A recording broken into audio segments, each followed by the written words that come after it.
देवेंद्रजींना परवाच म्हटलं की बाबा मला राजकारणात राहायचं आहे का आपलं माझा धंद्यात सेट होऊन पक्षाने जर म्हटलं लढ तर 100% लढणार आणि लढ म्हटलं की पक्षाचं मी सीट आरामशीर जेवढ्या बापटांनी लीड केलं आहे तेवढा लीड किंवा अनिल शिरोनी जेवढा लीड दिला आहे त्याच्यामध्ये हे तिघं एकत्र झाले तरी मी कसं सीट आणायचं मला माहिती हे माझी कॅपॅसिटी नाही अजित पवारची व्यवहारांनी फाडायचं अजित पवारची व्यवहारांनी कोण फाडू शकतो मला एक खासदाराने सांगितलं अरे पवार साहेबांच्या जिल्ह्यामधला माणूस एक बिल्डर फॉर्म भरतो 20 आमदार घेऊन जाऊन आम्ही स्वतः पवार आम्हाला कुठं काय करायचं असेल पवार साहेबांच्या पाया पडतून फॉर्म भरतो दिल्लीमध्ये गडकरी साहेबांनी सांगितलं की संजय तू फडणवीसांबरोबर आजपासून काम करायचं उमेदवार 100% चुकला कारण आम्हाला वाईट नव्हतं की हा उमेदवार एवढा कमजोर असतो की 4 वेळा नगरसेवक 4 वेळा स्टँडिंग कमिटी आणि तुझ्या प्रभागामध्ये मागच्या मुक्ताजींना 22,000 लीड होता आणि आता 7,000 लीड आणलं म्हणजे 15,000 मायनस तिथं आम्ही पडलो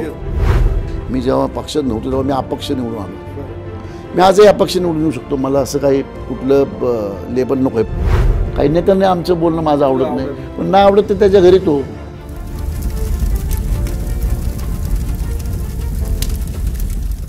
नमस्ते मी योगेश कुटे लेट्सअप सभा या कार्यक्रमामध्ये आपलं सर्वांचं पुन्हा एकदा स्वागत आज आपल्यासोबत आहेत भाजपचे प्रदेश उपाध्यक्ष माजी खासदार महाराष्ट्रातील राजकारणातील एक चाणक्य एक रणनीतिकार आणि ज्यांचे निवडणुकीचे अंदाज अनेकदा अतिशय असे योग्य अशारित्या पुढे आलेले आहेत आणि त्यांच्या नावाची नेहमीच चर्चा होत असते ते म्हणजे संजय नाना काकडे नाना आपलं लेट्सअप सभेमध्ये मनपूर्वक स्वागत थँक्यू कसबा मतदारसंघाची पोटनिवडणूक झालेली आहे आणि भाजपचा तिथे पराभव झालेला आहे तर हा जो पराभव झालेला आहे तो भाजपच्या फार जिव्हारी लागला आहे पराभव आणि अनेक नेत्यांना असं वाटतं की अरे आपण कमी पडलो हे आपल्याला यश नाही मिळालं तर सगळे एका बालेकिल्ल्यामध्ये आपला पराभव झाला तर हा जो पराभव आहे भाजपला काय शिकून गेला नक्की नाही हा पराभव झाला आम्हाला मान्य आहे आणि आम्ही आता प्रत्येक प्रभाग वाईज सोसायट्यांवाईज चौकांवाईज किंवा पॅटर्नवाईज मतदार कोणाला कसं झालं हे आपण आता आम्ही ते जमा करून एक मीटिंग घेऊन त्याचा तर कुठल्या प्रकारे म्हणजे का असं झालं याचा आम्ही शोध लावायचा प्रयत्न करतो आहे दुःख हे नक्कीच झालेलं आहे आत्मचिंतन करावं लागेल तर 100% करावं लागेल कारण 27 वर्ष ज्याला आम्ही बालेकिल्ला म्हणतो असा बालेकिल्ला आम्ही सगळी ताकद लावून जेव्हा जातो तेव्हा आम्हाला निरीक्षण करणं किंवा आम्हाला त्याच्यावरनं काही पुढं कशा पद्धतीने रणनीती आखावी हे प्लॅनिंग करणं आणि चिंतन करणं हे गरजेचंच आहे पण हे जे दंगेकर आहेत हे तुम्हाला जड जायचं असं वाटत होतं आता आम्हाला इन प्रिन्सिपल असं वाटत नव्हतं कारण बालेकिल्ला जसं आपण म्हणजे 27 वर्ष बालेकिल्ला आहे तर वाटत होतं की बाबा 27 वर्ष बालेकिल्ला असूनसुद्धा दंगेकर पण मागच्या 2-3 निवडणुका जेव्हा विधानसभेच्या झाल्या त्या मतदारांच्या टक्केवारीवरून की असं वाटत होतं की आमचं सीट निघून येईल दंगेकरची स्वतःची मतं काँग्रेसची मतं राष्ट्रवादीची काँग्रेसची मतं आणि शिवसेनेची मतं हे सगळ्यांची मतं एकत्र जर केली कुठल्याही निवडणुकामध्ये 92ला जेव्हा पोटनिवडणूक जाऊन वसंत थोरात निवडून आले आपलं थोरात अण्णा थोरात वसंत थोरात जेव्हा निवडून आले तेव्हापासून ते कालच्या निवडणुकांपर्यंत म्हणजे कालची म्हणण्यापेक्षा आपण 2019ची निवडणूक धरू मुक्ताताई जेव्हा निवडून आले तेव्हा सुद्धा मतदान डिवाईड झालं धनावडेंना 8-9 हजार मतं पडली 12,000 आपलं तो MNSच्या माणसाला 8-9 हजार मतं पडली आणि छोट्या मोठ्या पक्षांना 6-7 हजार मतं पडली आणि मग ह्याची मतं कोणाची अरविंद शिंदेची ही सगळी वजाबाकी बेरीज केली तर आमच्या 15 प्रभागामुळं नुसत्या 15 प्रभागामध्ये 22,000 लीड होता मुक्ताताईंना जो मुक्ताताईंचा जो प्रभाग होता शनिवार नारायण सदैवशी असा जो प्रभाग नंबर 15 ओके त्याच्यात 22,000 लीड होता ओके आता आम्हाला वाटत नव्हतं की इतकं कमी लीड येईल तो अच्छा म्हणून आम्ही 15 मध्ये ताकद न लावता 16, 17, 18, 19चा काही भाग 30चा काही भाग ह्याच्यामध्ये पूर्ण ताकद लावली जिथं आम्ही निगेटिव्ह ओके पण आम्ही निगेटिव्हच्या जागी थोडंसं पॉझिटिव्ह झालो आणि जिथं मेजर पॉझिटिव्ह होतं तिथं एकदम मायनस झालो ओके आणि दंगेकरचं मी बऱ्याच वर्षापासून ओळखतो मी दंगेकरांना त्यांचं तिथं काम आहेच म्हणजे उमेदवार म्हणून 2 जर उमेदवार धरले तुम्ही रासने आणि दंगेकर पक्ष बाजूला ठेवायचं तर दंगेकर 20,000 प्लस आहे ओके. रासनीच्या. अच्छा. कारण ते अपक्ष 18,000 मतं निवडून आलं होतं दंगेकर. ओके. बरोबर. गेल्या महापालिकेच्या निवडणुकीमध्ये प्रभाग नंबर 17 मध्ये 16 मध्ये दंगेकर विरुद्ध आमचे गणेश बिडकर होते. बरोबर. गणेश बिडकर अपक्ष सुद्धा, दंगेकर अपक्ष असताना बरोबर गणेश बिडकर आमची सत्ता असताना हो 5,000 मताधिक्याने पडले होते. तर मला हे विचार, ही चूक कोणाची? तुमचं हे जे आहे याचं चूक किंवा याचा दोष कोणाकडे जातो सगळं? हे जे सगळं निवडणुकीचं फेल्युअर जे सगळं झालेलं आहे, दोष जो आहे हा सगळ्यांवर येतो. आमच्या स्थानिक कार्यकर्ते असतील, स्थानिक RSS असेल, स्थानिक भारतीय जनता पक्ष असेल, स्थानिक आमच्यासारखे नेते असतील. नेता म्हणण्यापेक्षा मला कार्यकर्ता मोजा, मला काही फरक पडत नाही. मी असेल, चंद्रकांत पाटील असतील, आमच्या चुका आहेत आणि कार्यकर्त्यांची चुका आहेत. याच्यामध्ये काही मीडियाने आलं की देवेंद्र फडणवीसची चूक आहे, देवेंद्र फडणवीस 2 दिवस आले, काही म्हणणे बाबा आमचे मुख्यमंत्री एकनाथ शिंदे साहेबांची चूक आहे. त्यांचा काही संबंधच नाही आहे. ते बिचारे आमच्या पक्षाचे नसताना, घटक पक्षाचे आमचे, पण मुख्यमंत्री 2 दिवस आले राहिले, त्यांनी सगळा त्यांचा वशवारा केला. देवेंद्र फडणवीसांना सगळ्यांनी इन्स्ट्रक्शन दिले की तुम्ही हे करा, तुम्ही हे करा, तुम्ही ते कामं करा. आणि ते काही फील्ड लाईनवरला नव्हतेच ना, त्यांचं गाईड करणं काम आहे. फील्डवर आमच्यासारखे लोक होते. ओके. मी असेल, चंद्रकांत पाटील असते आणि का बाकी कार्यकर्ते असतील, आम्ही फील्ड होतो. चुका आमच्या आहेत त्या. ओके.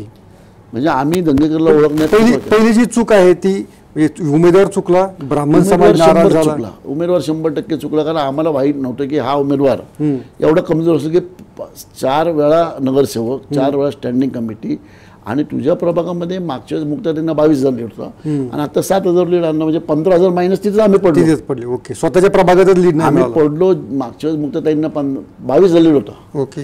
तो तुम्हाला टिकवता नाही आले म्हणून तुम्ही पडलात. पण तुम्ही असं अनेकदा म्हणतात तुम्ही चाणक्य आहात, भाजपचा सर्वे करतात, मग सर्वेमध्ये लक्षात आलं होतं उमेदवार चुकलाय म्हणून?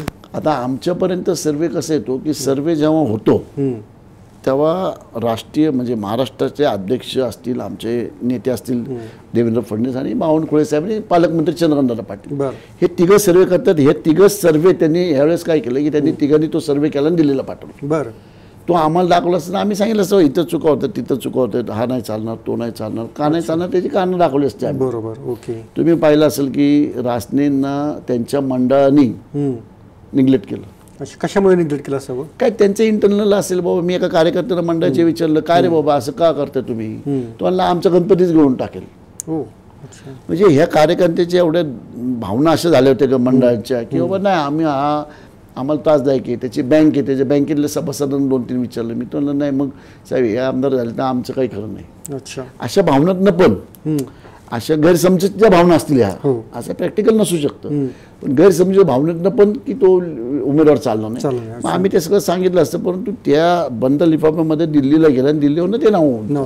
पण अनेक अशी चर्चा होती जे रवींद्र धंगेकर जे काँग्रेसचे निवडून आलेले आहेत ते तुमच्या संपर्कात होते आणि त्यांनी भाजपमध्ये देखील याची तयारी दाखवली होती किंवा तुम्ही त्यांना तसं ते प्रस्ताव ठेवलेला होता? 2017 मध्ये सगळं जग जाहीर की धंगेकर आमच्याकडे यायला तयार होते, तुम्ही भाजपकडे यायला तयार होते. 2017 जग जाहीर आहे, तेव्हा ते मनसेमध्ये होते. हो, मनसेमध्ये होते. पण त्याच्यामध्ये आमच्या नेत्यांना, मुंबईतल्या नेत्यांना, महाराष्ट्रातल्या नेत्यांना, काही लोकल कसब्यातल्या लोकांना अनस्टेबिलिटी येत होती त्याच्यामुळे. त्यामुळे त्या नका घेऊ यायला बाबा. आम्ही म्हटलं ठीक आहे, वरिष्ठांचे जे आदेश होते त्यामुळे तो आमच्याकडनं गेला. अपक्ष उभे राहिले ते आणि ते अपक्ष त्यावेळेस उभे राहिले. अपक्ष आमच्या गटनेत्यांना त्यांनी 5,000 मतांनी पाडणं ते निवडून आले. मग तो विषय संपलेला आहे. 2017ला तो विषय संपलेला आहे. म्हणजे आता काय झालं, आता जेव्हा विधानसभा निवडणूक लागली तेव्हा त्यांना भाजप प्रवेशाची ऑफर किंवा सूचना तुम्ही त्यांना केलेली होती का? नाही, मी सूचना नाही केली. पण मी एक आहे, मी सूचना न करता किंवा दंगेकरांचं माझं काही न बोलणं होतं, पण काही वरिष्ठांना आमच्या सांगितलं होतं की बाबा हा आपल्याकडे आला तर बरं होईल. बरोबर. ओके. अच्छा. हा उमेदवार आपल्याकडे आला बरं तर बरं होईल, आपल्याला सोपी जाईल निवडणूक. हे मी खालपासून दिल्लीपर्यंत सगळ्यांना सांगितलं होतं. काय म्हणजे पण तसं त्याच्यावर सिरियस चर्चा काय होणार, तसं प्रपोजल वगैरे गेलेलं नव्हतं. पण आमच्या सर्वेमधनं जर आलं की रासने निवडून येऊ शकतो, मग आम्हाला गरज नाही वाटली, त्यामुळे काय झालं, थांबलं ते पुढं. पण ब्राह्मण समाज नाराज हे तुम्हाला गृहीतक नाही, मला वाटत नाही ब्राह्मण समाज नाराज असेल किंवा होता. काही कारण नाहीये. एक क्षणिक ब्राह्मण समाज म्हणजे साधारण 2% ब्राह्मण समाज नाराज होता, नाही असं नाही. ब्राह्मण समाज नाराज, त्या सदाशिव नारायण याच्यातनं तुम्हाला हे नाही मिळालं? नाही, असं नाही. ब्राह्मण समाज जर नाराज असता तर आम्ही 63,000 मतापर्यंत पोहोचलो नसतो. नंबर 1. ब्राह्मण समाज टोटल प्रभागामध्ये 36,000. 36,000पैकी फक्त 1200 लोकांनी काहीतरी नोटांना दिलेलं आहे मत दिलं. आपण. 1200 लोक, बरोबर. म्हणजे 1200च लोकांनी आमच्या उमेदवाराला निग्लेक्ट केला. आणि परंतु 63,000 मतं पडले आम्हाला. अच्छा. 63,000 ब्राह्मण समाज पूर्ण कसब्यामध्ये, हो. पूर्ण कसब्यामध्ये 36,000 आहे फक्त. ओके. 36,000पैकी 18,000 मतदान, 50% आपण धरू तर तुम्हाला तर 18,000 मतदान झालं. 18,000 मतदान झालं, ते 18,000 मतदानपैकी 1100-1200 मतं गेली त्या ह्याच्यामध्ये, म्हणजे 1800पैकी 1200 म्हणजे 7% मतदान ते गेलं. ओके. बाकी राहिलं मग किती, 18पैकी 17,000. हो. तर ते आम्हाला सगळं पडलेलं आहे. नाही तर मग ते कुठे गेलं मग. ओके. अच्छा. पूर्वी काय झालं होतं की तिथं आम्हाला 22,000 लीड पडला होता, कारण मुक्ताताईंचा फेस चांगला होता. अच्छा. त्यावेळेस मुक्ताताईंना रासनेंपेक्षा जास्त मतं पडली होती. पडली होती. आपण गटवाईज बघितलं बरोबर. 4 प्रभागामध्ये, बरोबर. म्हणजे 15 2017च्या महापालिका निवडणुकीमध्ये मुक्ताताईंना रास्त्यांपेक्षा पेक्षा जास्त होती. आणि त्यावेळेस मुक्ताताईंच्या कामामुळं साधारण आमच्याकडं 15मध्येच ब्राह्मण समाज सोडून ब्राह्मण समाज साधारण माझ्या माहितीप्रमाणे 22,000 ते 24,000 फक्त 15मध्ये. ओके. अच्छा. 36,000पैकी 22,000 ते 24,000. 36 नाही, टोटल 62,000. बरोबर. 62,000पैकी 22,000 फक्त ब्राह्मण समाज, 40,000 इतर समाज. हे कोणाच्या लक्षात येत नाही. ओके. 15 नुसतं 15 धरून पाहिला तर 15मध्ये सुद्धा सगळे ब्राह्मण नाही आहेत. अच्छा. ब्राह्मण समाजाची लोकसंख्या 22,000 ते 24,000 वर नाही, 36पैकी. ओके. बाकी इतर मतदारसंघामध्ये मतदारसंघामध्ये. म्हणजे 16, 17, 18, 19चा काही भाग, सगळ्या प्रभागामध्ये. 30चा काही भाग जो टिळक रोड वगैरे येतो बरोबर, तो बरोबर. SP कॉलेजच्या आसपासचा, ओके.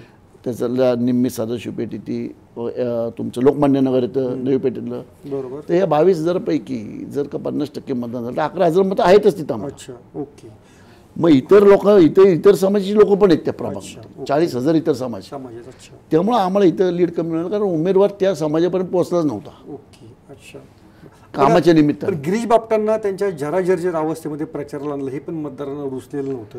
तर त्याबद्दल तुम्हाला काय वाटतं? मी मागं पण सांगितलं होतं की आम्ही गिरीश बापट साहेबांना आम्ही प्रचार आणलंच नव्हतं. कसं असतं, त्यावेळेस मागच्या वेळेस माझं वर्डिंग कदाचित चुकीचं गेलं असेल, मी ते खुजली वगैरे बोललो, परंतु एक आवड असती. ओके. आणि त्या माणसाला त्या क्षेत्रातली, म्हणजे माझ्या माहितीप्रमाणे बापट साहेबांना 50 वर्ष आले राजकारणामध्ये. हो. ते स्वतः सांगतात, मी 10 निवडणुका पाहिल्या. बरोबर. 10 कुठल्या पाहिल्या? लोकसभेचे 10, विधानसभेचे 10, महानगरपालिकेचे 10, म्हणजे 30 निवडणुकांमध्ये ते सक्रिय होते. बरोबर. आता अचानक निवडणूक आल्यामुळे त्यांना जोश येतो. जोश आल्यामुळे त्यांनी सांगितलं असेल पक्षाला की बाबा मला, आम्हाला इतके वाईट दिवस नव्हते आले की बाबा आम्ही इतके आजार माणसाला येऊन त्यांचं असं हे करून घेऊ. त्यांना स्वतःची इच्छा होती त्यांनी. आणि आजही मी तुम्हाला सांगतो, आजही बापट साहेबांचा स्वभाव असं आहे की प्रत्येक गोष्टीत मी त्यांना आता फोन केला, बोललो ते 15 मिनटं बोलतील राजकारणावरून. आवड आहे, या आवडच्या निमित्ताने ते आले होते. परंतु विरोधकांनी उतरवलं की बाबा आजारी माणसाला आम्ही आणलं वगैरे, असं काही नाही आहे. त्यांना स्वतःला आवड आहे, आणि आवड असेल त्या माणसाची गोष्टीला, तो माणूस म्हणजे माझ्या माहितीप्रमाणे कुठल्याही क्षेत्रातल्या आवडीकडे प्रयोग केला माणसाने, त्याचा आजारपण पण दूर होतं. ओके. त्या आवडीतनं ते बाहेर पडले. आवडीतनं ना याचा एक आणखीन एखादा असं म्हटलं जातं की 2000 जी आता 23ला किंवा 24ला महापालिकेची जी निवडणूक आहे, पुण्याची निवडणूक जी होईल, त्याच्यामध्ये भाजपला हा एक इशारा आहे. आणि जर 3 पक्ष एकत्र आले तर भाजपची महापालिकेतली सत्ता ही पूर्णपणे उद्ध्वस्त होऊ शकते, असं अनुमान आहे. तर तुमचा अंदाज काय? बघा, महानगरपालिकेत या निवडणुकीचा इफेक्ट होईल का? तर 100% होईल. बरं. तो कसब्यापुरता राहील. बरं.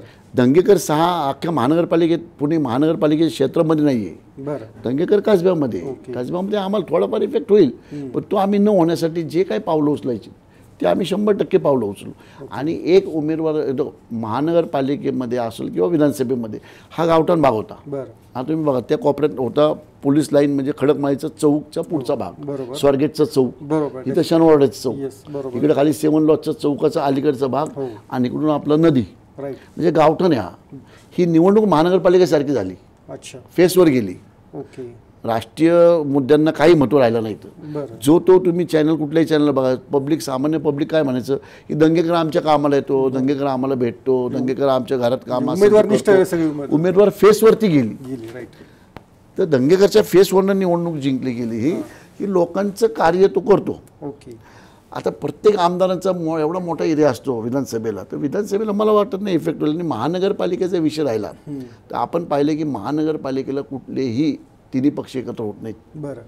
आणि 3 पक्ष एकत्र होऊन कसे त्यांच्यात वाटप होणार तिकीटच. ओके. राष्ट्रवादीकडे किती सीट आहेत बघा, MNS मनसेकडे शिवसेनेकडे किती सीट आहेत बघा, काँग्रेसकडे किती सीट आहेत बघा. आणि आम्ही एकत्र शिवसेना आणि आम्ही एकत्र होतो तेव्हा सुद्धा आम्ही एकत्र लढलो नाही कधी. मुंबई वेगळे, पुणे वेगळे, ठाणे वेगळं, नाशिक वेगळं, सगळ्या महानगरपालिका वेगळ्या लढलो. जेव्हा काँग्रेस NCP एकत्र होती तेव्हा पण ते पुण्यात वेगळे लढले. त्यामुळे महानगरपालिकेला मला नाही वाटत हे तिघं एक होतील. अच्छा, झाले तरी आम्हाला फरक पडत नाही. आम्ही आमची रणनीती कालपासून सुरू केली. अच्छा, बघ कोणाकडे तुझ्याकडे 5,000 मत आम्हाला इथे निवडून यायला 5,000 मताचा माणूस पाहिजे. जसं 2017चा फॉर्मॅट केला आम्ही. ओके.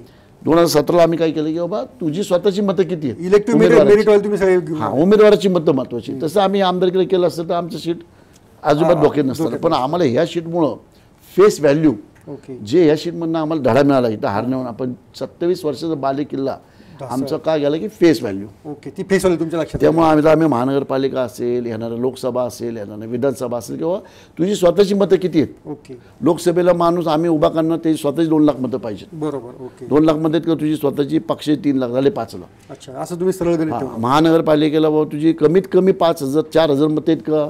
4चा प्रभाव झाला, 3 जणांची 3-3 4,000 मतं आहेत, 12,000 मतं झाली, पक्षाची 8,000 मतं घ्या आणि पॅनल आणा. ओके. हे धोरण आम्ही राबवणार आहे. अच्छा, आता त्यामुळे मला वाटत नाही की महानगरपालिकेला आम्हाला काय धोका. आपण कसबा बोललो, महापालिका बोललो, आता तुमच्याकडे येऊया. तुमचं पुढचं राजकीय करिअर काय असणार. म्हणजे तुम्ही स्वतः लोकसभेसाठी इच्छुक आहेत का पुन्हा राज्यसभेसाठीच तुम्ही प्रयत्न करा. आता राजकारणामध्ये मी एका पक्षामध्ये. बरं. मी जेव्हा पक्षात नव्हतो तेव्हा मी अपक्ष निवडून आलो. बरं. मी आजही अपक्ष निवडून येऊ शकतो, मला असं काही कुठलं लेबल नको आहे. परंतु देवेंद्र फडणवीसांच्या मैत्री खातीर किंवा मोदींच्या किंवा अमित शहा किंवा नड्डा असतील आणि आता आमचे अध्यक्ष बावनकुळे, ही 5 लोक मनाने खूप चांगली आहेत. बरं. राजकारण असतं, राजकारणाचे डावपेच हे सोडून द्यायचं आपण भाग. पण या 5 लोकांचं माझं एवढं प्रेम आहे त्यामुळे मी आता एका पक्षात आलेलो आहे. ओके. मी स्वतः मालक असतो तेव्हा मी म्हणतो मी इंडिपेंडंट लढल, मी जिंकून येईल, मी आणलं पण 52 आमदार घेऊन. मी भारतात कदाचित जगात भारतात एकमेव किस्सा आहे माझा की कुठल्याही पक्ष सदस्य नाही आणि 52 आमदार बिनविरोध मी निवडून. त्याच्याकडे आपण येणार आहोत, पण आता पुढचं. परंतु आत्ता आपण एका पक्षाचं सदस्य असल्या कारणाने मला माझं स्वतःचं फ्युचर असं मला बोलता येत नाही. ओके. जेव्हा पक्ष सांगेल बाबा हे आता पक्षाने मला 15 दिवसानंतर जबाबदारी जा काजबेर फिर. ओके. मी असं नाही म्हणलं अरे 15 दिवस पक्ष आपल्याला विचार नाही आला, पक्षाने आपल्याला 15 दिवस विश्वास नाही घेतलं, आपण सोडून दिलं. देवेंद्र सांगितलं तुम्ही संजय तुमची गरज आहे जा फिरा. आपण फिरलो, म्हणजे मनापासून फिरलो आहे. सगळ्या जगाने पाहिलं, पुणे शहराने पाहिलं, पुणे शहराने पाहिलं, पूर्ण कसबेने पाहिलं, फिरलो आपण. तसं पक्ष जी जबाबदारी दिली त्यावेळेला आपण त्यात पुढे जाऊ. तुम्ही पण तुमच्या मनात इच्छा का पुढे राजकारणात. आता मी देवेंद्रजींना परवाच म्हटलं की बाबा मला राजकारणात राहायचंय का आपलं माझा धंद्यात सेट होऊ. मी त्याला नाही राजकारण करायचं आपल्याला. मग आता ते काय निर्णय घेत, त्यांनी ग्रीन सिग्नल दिलेला आहे राजकारण करायचं असं म्हणले. कुठल्या पदाचा ग्रीन सिग्नल नाही दिला आणि तो नको आहे आपल्याला.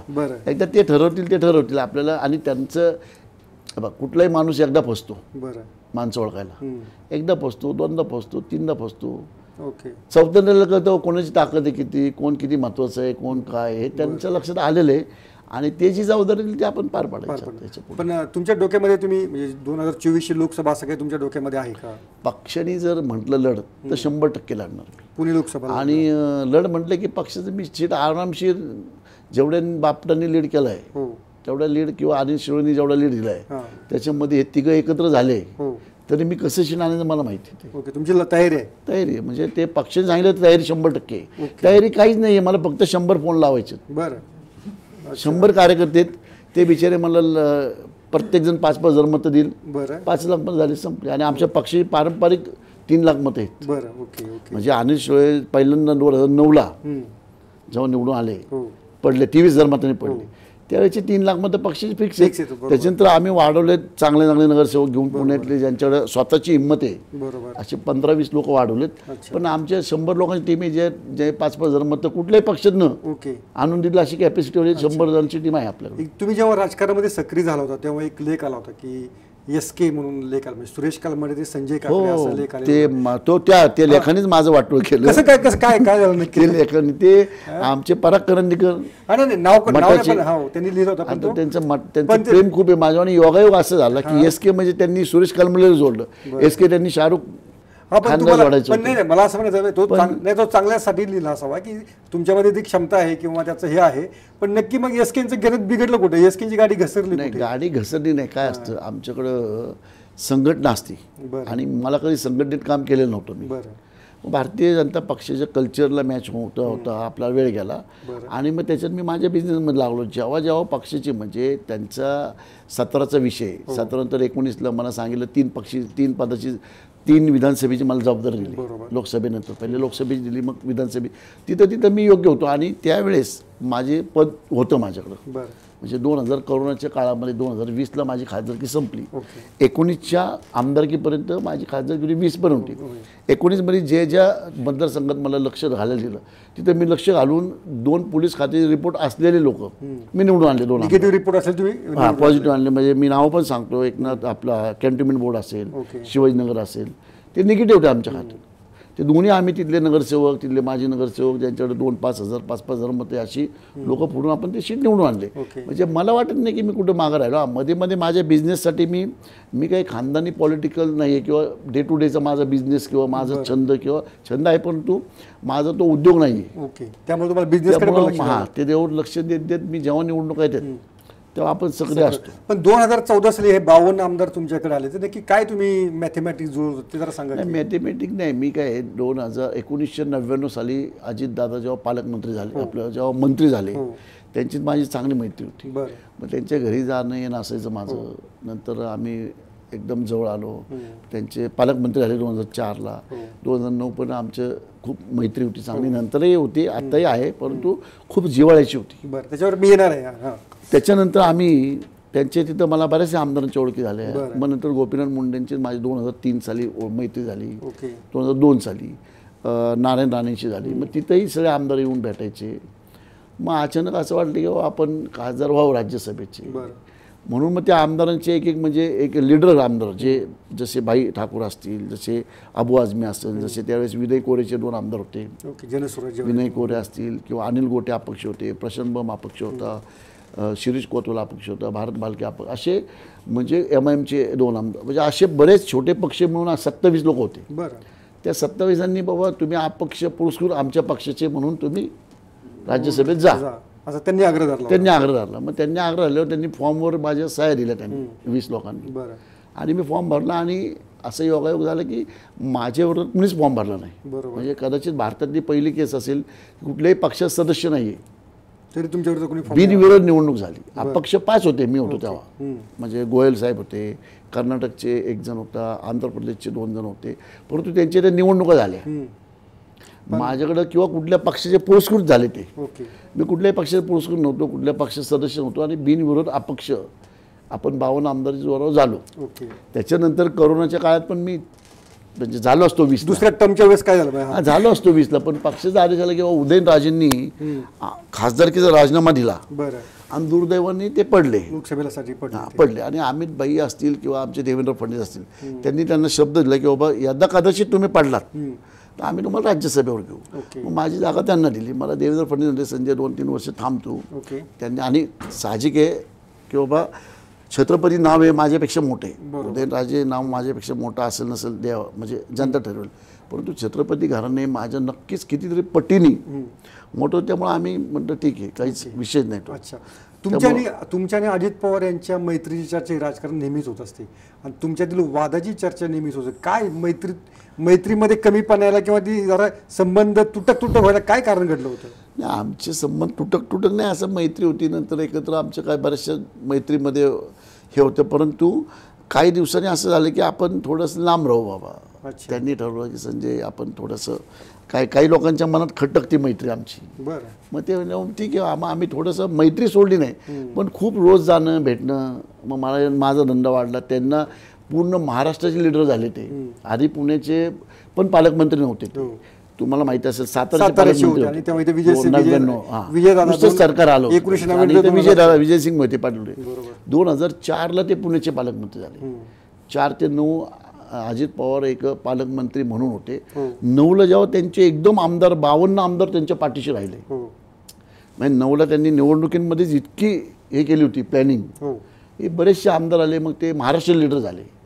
मग आमच्यात थोडा दुरावा झाला किंवा त्यांना त्यांचा बी राजकीय वाटचाल त्यांची वाटचाल मोठ्या प्रमाणात गेली. मला माझा व्यवसायच्या मी तिकडे डिवाईड झालो म्हणून आमचं थोडंसं भेटण्या गाठीभिटी बंद झाल्या. खूप खूप बोलणं हे बंद झालं, परंतु वाद असं काही नाही. वाद असं काही नंतर म्हणजे जी एक बिहाइंड द पडद्यामागची चर्चा आहे, काहीतरी व्यवहारावर फाटलं, काहीतरी संजय काकडे आणि यांच्यामध्ये बेबनाव झालेला आहे असं काहीतरी होतं. असं व्यवहारमध्ये फाटणं हे माझी कॅपॅसिटी नाही. अजित पवारशी व्यवहारांनी फाडायचं. अजित पवारशी व्यवहारांनी कोण फाडू शकतो? कोणीच फाडू शकत नाही. महाराष्ट्रामध्ये इतके मोठे लीडर आहेत ते आणि शब्दाला पण पक्के आहेत. त्यामुळं आमच्यात काय वाद होण्याचं कारण नाही आहे, व्यवहाराचं पण काही नाही आहे. फक्त दुरावा निर्माण झाला की ते महाराष्ट्र लीडर झाले, मला माझे व्यवसाय पुढे न्यायचा होता म्हणून आम्ही थोडंसं भेटणं वगैरे कमी केलं. नंतर मग मला राजकीय ह्याच्यात गेल्यामुळं साहजिक आहे मी अपक्ष त्यांच्या राष्ट्रवादी पहिल्यांदा त्यांच्याच पक्षावर फॉर्म भरला होता मी 12ला. मग त्यांच्याच आग्रह खातीर मी विड्रॉ केला.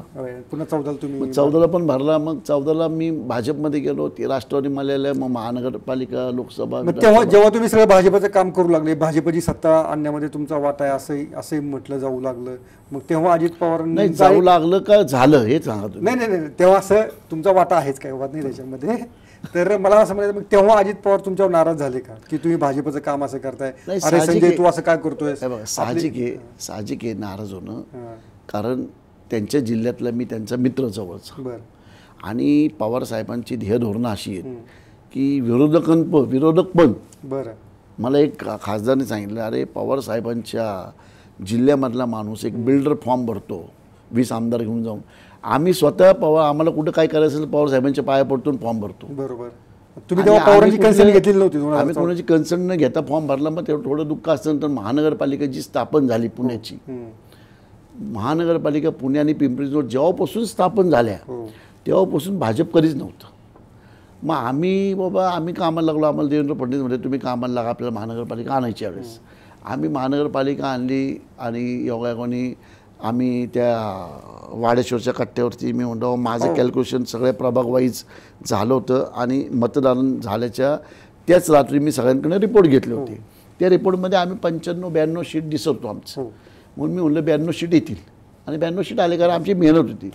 मग कदाचित त्यांना ते खोचत असेल किंवा आमच्या जिल्ह्यामध्ये हा बिल्डर असून कालचा बिल्डर आमचे जीवा बिल्डर झाला. साहजिक आहे अजित पवारांनी किंवा दादा म्हणतो मी त्यांनी मला मदत केली बिझनेसमध्ये खूप.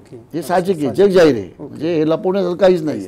जेव्हा माझ्यावर खूप वाईट दिवस होते तेव्हा माझ्या भावाने मला बाहेर काढलं होतं, तेव्हा मला त्यांनी मदत केली. हे साहजिक आहे, त्यांना माहिती आहे, मला माहिती आहे, जगाला माहीत नाही पण आहे. मग त्यांना ते वाईट वाटलं असेल किंवा पवार साहेबांनी माझी 2 कामं केली 2004 साली. म्हणजे तुम्ही सगळ्यात सुरुवातीला थोडं पाठीमागे येतो, तुम्ही छगन भुजबळांचे माणूस म्हणून ओळखले त्याचे. खरंच तुमचा आणि छगन भुजबळांचा काय संबंध? आणि नाही संबंध नव्हता असं नाही म्हणत की माझ्या व्यवसायामध्ये भुजबळ साहेबांनी मला मदत केली. आणि एकदा आपण मदत केली आणि भुजबळ साहेब जरी मला एक भुजबळ साहेबांबद्दल आदरही करी, जरी त्यांच्यावर ठप्पा मारलेला आहे माळी समाजाचा, परंतु मी डोळ्यांनी पाहिले, मी मराठा असून माळी मराठा हा वाद हे राजकीय पेटवतात, राजकीय स्वार्थी लोक. भुजबळ साहेबांनी कधी केलं नाही. तुमचा त्यांना संबंध कसा आला? मला त्यांनी इतकी मदत केली. संबंध म्हणजे 1-2 कामं होती त्यांच्या खात्यामध्ये. आणि ते जेव्हा PWD मिनिस्टर होते तेव्हाच माझा संबंध आला की त्यांच्याकडे मी गेलो किंवा मला हे काम पाहिजे. तेव्हा त्यांनी जातबीत पाहिली नाही, त्यांनी जातीपातीचा उल्लेख पण केला नाही. ते ठीक आहे, हे तुम्ही ह्यात क्रायटेरियामध्ये बसत असाल, हे तुम्हाला काम मिळत असेल तर माझी काही ना नाही आहे, तुम्ही टेंडर भरा, रेग्युलर मध्ये आहे तुम्ही भरा. मग त्यांच्या त्या एवढं म्हणजे स्वभाव बघून एखादे काय म्हणतात की तू केले का आधी काम आहे, तू केले का, कशाला शांतपणा करतो, तुझं काम आहे काय, हे मंत्री बोलतात, सरळ मंत्री बोलतात. त्यांनी तसं वाक्य न वापरता टेक्निकल वाक्य वापरलं की तुम्ही त्या क्रायटेरियावर बसत असाल, जे तुम्ही टेंडर मागायला आल त्या क्रायटेरियावर बसत असाल तर तुम्ही घ्या. ते काम होतं आपलं खडक माहितलं. ते म्हणले ह्यात बसत असाल तुम्ही घ्या काकडे, मला काही अडचण नाही. सायन पनवेलचं काम होतं, ह्यात तुम्ही जर बसत असाल नियमात तर तुम्ही घ्या, मला काही प्रॉब्लेम नाही आहे. तुम्ही टेंडर भरा, रेग्युलर सगळेच भरणार आहेत, तसं तुम्ही भरा. तिथून आमची मैत्री झाली आणि मग भुजबळ साहेबांचे माझे खूपच चांगले संबंध आहेत, आजही चांगले आहेत. म्हणजे आम्ही वेगळ्या पक्षाला असेल तरी आम्ही त्या पक्षापुरतं निवडणुका असतील माझं दादांचे किंवा पवार साहेबांचे किंवा सुप्रियाताईंचे पण आजही असे संबंध आहेत की निवडणुकापुरतं आम्ही विरोधक असतो. आता दंगेकरांविरुद्ध मी 10-12 दिवस खूप काम केलं. म्हणजे बहुतेक माझे लोक सांगतात कार्यकर्ते की तुमचं एवढं काम कोणीच केलं नाही. मी जे 12 दिवस फिरलो म्हणजे आमच्या पक्षातले कुणीही काम केलं असं कार्यकर्ते सामान्य माणसं सांगतात. अच्छा. तरी मी निवडून आल्यावर काल मेसेज केला दंगेकरला की अभिनंदन तुझं. म्हणजे हे कल्चर आहे महाराष्ट्राचं. ते नंतर मुक्ता टिळकांच्या घरी गेले. हे महाराष्ट्राचं कल्चर आहे आपलं, ते पाळणं गरजेचं आहे. बरोबर. त्यामुळं आजही मी पवारसाहेब असतील, सुप्रियाताई असतील, अजितदादा असतील, ह्यांचं इलेक्शन राजकारण आणि पक्ष सोडून आम्ही त्यांचा रिस्पेक्ट करतोच. एक तुमच्यावर आणखीन एक आक्षेप घेतला जातो की तो महत्त्वाचा आक्षेप आहे की पुण्यातील अनेक गुंडांना पोचण्यामध्ये तुमचा मोठा वाटा आहे. नाही, आता हे वर्डिंग जे आहे ना, गुंडांना पोचणं हे चुकीचं आहे. बरं. पोचण्याचा काही संबंध नाही. पोचायला काय माझं कुठलं माझं काय दारूचा धंदा आहे, मटक्याचा धंदा आहे का, माझं माफियागिरी कुठली आहे का, मी कुठली जमीन लिटिगेशनची घेतलेली आहे. एक माझे व्यवहार सगळेच्या सगळे पाठवतो. एकही व्यवहार माझा कुठला असा लिटिगेशनचा नाही आहे. अच्छा. मी 100% पैसे देऊन मी जमीन घेतलेले आहेत. आता कुठल्याही पोलिसांनी किंवा गुंडांनी किंवा पॉलिटिशियन लोकांनी सांगावं की ह्या गुंडाकडनं हे काम करून घेतलं मी. अच्छा. कुठलंही दाखवायचं एक उदाहरण. आता काही आरोप होतात, पण माझं स्वतः ध्येय धोरण नाही की बाबा कोणी माझ्याकडे आला, पण तो माणूस जर का समजा सुधारणार असेल, नीट लक्षात घ्या मी सांगतो, आणि तो खरोखर चुकीचा नसेल, भरडला असेल समाजाच्या कुठल्या चुकीच्या गोष्टींनी, गुन्हेगार झाला असेल काही गोष्टींनी, परंतु त्यात पण लिमिटेशन आहेत किंवा त्यांनी काय स्वरूपाचा गुन्हा केला आहे काय नाही, अशा लोकांना आम्ही सुधारायची संधी देतो आणि त्यांना जवळ करतो. पण सुधारायची संधी आमच्याकडे आला, सुधारला, सगळे गुन्हे तुझे निर्दोष सुटलाय तू. आता एक्झाम्पल आमच्या पिंटू ढाडवेसच घ्या. अप्पर सुपरचा एक नगरसेवक आहे, तो पहिला झोपडपट्टीत राहिला होता. तो म्हणला माझ्याकडे मी काही गुन्हेच केले नाही, माझ्यावर 2 वेळा खरेच खुनाचे आरोप झाले आणि मी निर्दोष सुटलो साहेब. मग त्याला आम्ही राष्ट्रवादीचं, मी स्वतः राष्ट्रवादीची रिक्वेस्ट केली, त्याला राष्ट्रवादी तिकीट द्यायला सांगितलं. नंतर त्याला तिकीट देऊन निवडून आणायला मी काही मदत केली. नंतर तो माझ्यावर भाजपमध्ये आला. आज सुधारला ना तो. आज तो मुलगा चांगलं काम करतोय समाजामध्ये. असं कुणी सुधारणार असेल आणि खरोखरच त्याची वासना म्हणजे जे गुन्हेगारची प्रवृत्ती कशी आहे, एखाद्या दरोडेखोर आला तर आम्ही म्हणू बाबा तू दरोडच टाकलेलं आहे, तू दरोडेखोरच आहे, आतंकवादी आला, आतंकवाद्याला आम्ही लातच घालू. परंतु समाजामधले चांगली मुलं जर का चुकीच्या मार्गाने चालले असतील आणि आपल्या थोडं गोड बोलण्याने जो सुधार असेल किंवा त्याची लाईफ चांगली होत असेल तर नक्कीच मी 10 वेळा असे प्रयत्न करेल. अच्छा. तर नाना, माझा एक प्रश्न असा होता की जो अनेकांना त्याच्याबद्दल उत्सुकता आहे की 7वी नापास संजय काकडे एवढे मोठे कशी झाली तुमची सुरुवात? पहिली गोष्ट मी 7वी पास आहे. 7वी पास आहे. 7वी पास आहे. 8वी 2 वर्ष नापास आहे, पण मी त्या 8वी नापास सर्टिफिकेट घेतलं नाही. अच्छा. त्यामुळे 7वी पास उत्तीर्ण पासच सांगतो. बरं. ओके. तर 7वी पास किंवा 7वी नापास किंवा कमी शिक्षण जास्त शिक्षण त्या काळात 1982ला मी 7वी नापास 8वी नापास झालो. 82ला शिक्षणाला एवढं महत्व नव्हतं. नंबर 1. नंबर 2, आमची घरची परिस्थिती जी होती ती खूपच हालाख्याची होती. म्हणजे 8वी मी शाळेत नापास झालो तेच कारण होतं की बाबा घरची परिस्थिती, आमचे वडील एकटेच होते कमवणारे आणि आम्ही 7 जण खाणारे. 3 बहीण, 2 मी आणि माझा मोठा भाऊ, असे 5 जण, आई आणि वडील 7 जण खाणारे होते. 3 बहिणींची लग्न करायची होती.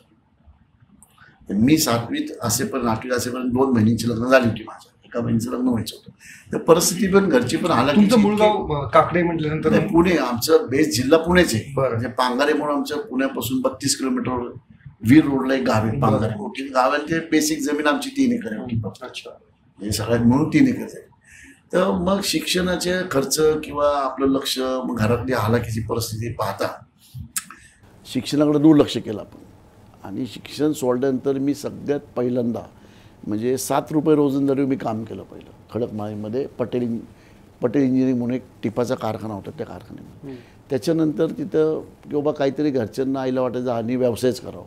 मग पवळे चौकात मी 2 वर्ष भाजीपालीचा व्यवसाय केला. अच्छा. म्हणजे मार्केटवरून एक 10, 20, 25 किलोची 7-8 ॲटम घ्यायचे, असे कांदे, बटाटे, गवार, भेंडी वगैरे असे तरकारी जे पण भाजीपाला आहे तो घ्यायचा आणि पवळे चौकात कॅम्पमध्ये जाऊन मंडईत विकायचं. त्या असं मी 2-3 वर्ष केलं. 3 वर्षानंतर मी इथं होतो कुठं तुमच्या कर्वे रोडला सुधीर मांडके म्हणून एक बिल्डर आहे बघा, तुम्ही ऐकलं असेल. त्यांच्या हॉटेल होतं एक कर्वे रोडला. त्या हॉटेलमध्ये मी कुक म्हणून कामाला लागलो. कुक म्हणून कामाला? हां, आचारी म्हणून. बरं. त्या मी वेटर केलं 6 महिने. वेटरमध्ये काम शिकलो आचार्याचं. तिथं कामाला लागलो. तिथं जाधवराव म्हणून एक बिल्डर होते. बरं. ते बिल्डर मला म्हणले तू आमच्याकडे ये कामाला. ते आमच्या भावाचे पार्टनर होते. ते म्हणले तू आमच्याकडे कामाला आहे. काय म्हणून कामाला? काय नाही, साईटवर फक्त उभं राहायचं. घरातले नातेवाईक होते माझ्याचे चादरो, ते म्हणले आमच्याकडे नातेवाईक उभा राहिला तरी इमानदारीमध्ये इथं जरी समजा त्यांनी असं मी म्हणलं मी शिकलो नाही आहे काहीच नाही. त्यांनी मला असं उदाहरण दिलं की आंधळा जरी वॉचमन साईटवर नुसता गेटवर बसला तरी चोराला कळतं अरे त्याला माहीत नसतं हा चोर आहे. तसं आमच्या धंद्यामध्ये कळत नसतं. तुला लिहिता वाचता येतं बस झालं, फक्त गाडीची वाळू आली ती पूर्ण खाली झाली का, स्टील आलं पूर्ण खाली झालं का, विटा आल्या पूर्ण खाली झाल्यात का, तेवढंच बघायचं. आणि तुला आम्ही चांगला पगार, त्यावेळेस मला 400 रुपये पगार होते, म्हणजे आम्ही तुला 1,500 रुपये पगार. किती सालची गोष्ट ही? 1986. बरं. माझं वय काहीतरी 18-19 होतं. आणि चिंचवडला साईट कुठं, चिंचवडला मी राहायला कर्वेनगरला. कर्वेनगरवरनं मी मग 36 नंबर बसनी 80 नंबर बसनी कॉर्पोरेशनला जायचो. कॉर्पोरेशनवरून चिंचवडला 80 नंबर बसनी जायचो. मग त्या धंद्यात गेलो मी. इकडं पाहायचो की बाबा आपण सगळ्यांना साहेब म्हणायचं. साईटवर गेल्यावर सगळे मला साहेब म्हणायला लागले. आणि मला आपल्याला स्टेटस मिळाला, इथं पगार चांगला मिळाला. मग त्यातून मी हळूहळू माझा व्यवसाय शिकलो. आणि 91-92ला मी स्वतंत्र चिंचवडला एक काकडे कॉर्नर म्हणून स्कीम केली. त्या काळात मला पहिल्या प्रोजेक्टला 5 कोटी रुपये मिळाले. पहिल्याच प्रोजेक्ट? हां, पहिल्याच. पण शिक्षण नव्हतं झालं. परंतु आता असं होतं की शिक्षण न होणं त्यावेळेस एवढं इम्पॉर्टंट नव्हतं, कारण काहीतरी शिक्षण झालं नाही म्हणून काहीतरी करायचं आपल्याला, हातपाय हलवायचे. ह्या धोरणाने प्रत्येक जो व्यवसाय केला तो इमानदारीत केला, कष्टाने केलं, दिवसाचं रात्र केलं.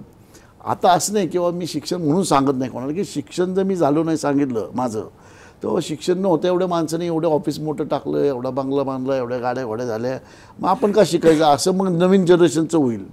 पण आमच्या काळात 82-83ला शिक्षणाला महत्त्व कमी होते, कष्टाला महत्त्व जास्त होते.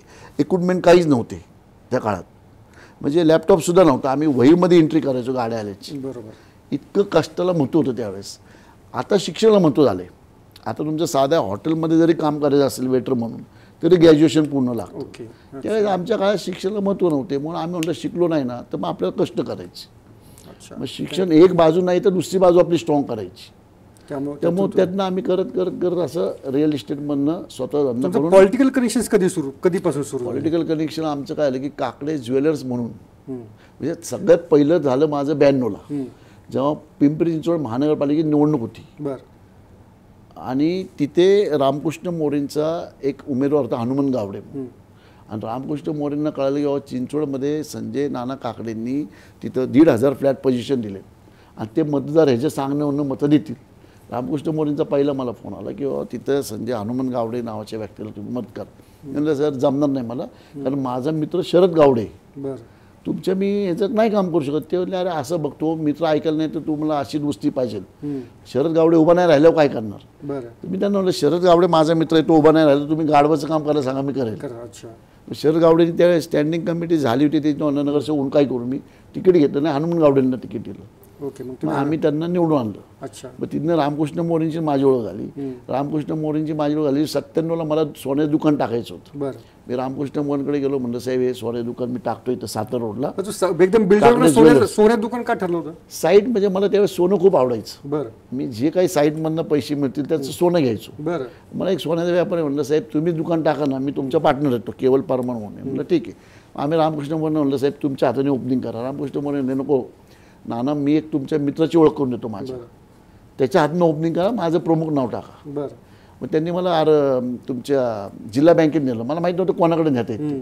तिथं अजित पवार होते. तर ते म्हणले हे अजित पवार हे नाना काकडे आमची ओळख करून दिली, तुम्ही दोघं एकामेकाची चांगले कामाला येऊ शकता. मला तेव्हा रामकृष्ण म्हणून सांगितलं की अजित पवारना फ्युचर खूप आहे, ह्यांची मैत्री ठेव. 97ला ह्यांची मैत्री कर म्हणे. अजितदादांना सांगितलं की हा खूप कामाचा माणूस आहे, याच्याशी मैत्री करा, व्यवसायाला खूप चिकट आहे आणि काम खूप इमानदार आहे. मग आमची तिथनं दोस्ती झाली. मग तिथनं हळूहळू सगळीकडे राजकारणात ओळखी झाली. किती सोनं, किती विटा आहे सोन्याच्या? नाही आता नाही आहे सोन्या, बंद केले. कारण नंतर जेव्हा त्यात पडलो धंद्यात तेव्हा पाहिलं की बिल्डर लाईनमध्ये जास्त प्रॉफिट आहे सोन्याच्या धंद्यापेक्षा. सोन्याचं मूल्यांकन वाढतं फक्त, प्रॉफिट एवढं नसतं.